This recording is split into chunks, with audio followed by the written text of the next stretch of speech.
We're going to discuss the basics of reading the direction of a pieball while you are in the field. First of all, you must start orientating yourself with your compass and the different bearings you'll be reading. Of course, knowing where north and south are is pretty important. On this day, you've been asked to give a pieball on this road running down through the screen, and the wind is blowing from the top right of the screen down to the bottom left. When we talk about wind, one of the most universal forms of communicating the direction is by determining which direction the wind is coming from. In this case, it's coming from the northeast, and we would call this a northeasterly wind.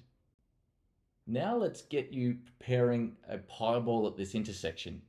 You release the pieball and it blows away in a northeasterly wind as you expected. And to communicate the exact direction to the pilot, you need to consult your compass and determine the track or heading of your pieball. If you were to draw a line from yourself to the balloon, your compass would be pointing at a direction of roughly 25 degrees. This is the direction that the wind is tracking, and it's the information that the pilots are most interested in. Now to complicate things a little bit.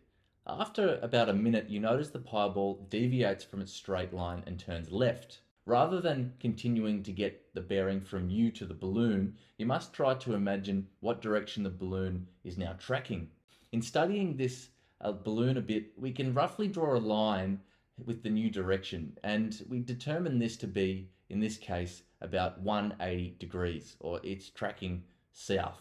Take some time to master this skill, but by getting out there and giving it a go, you can really improve your ability to accurately determine these upper winds.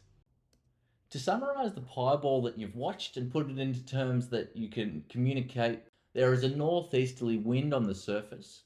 On the surface, it tracks about 225 at, let's say, 3 knots, and after about a minute, it turns left, tracking 180. To wrap this up, the last step of reading a pieball is relaying the information to the pilot.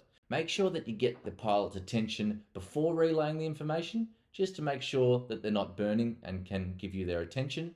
Keep messages clear, short, and concise, and avoid saying things that may concern the passengers. An example of this might be saying that the wind is getting pretty strong down on the surface, or that the trees are thrashing. Just remember that the guests can likely hear everything that's being said over the radio.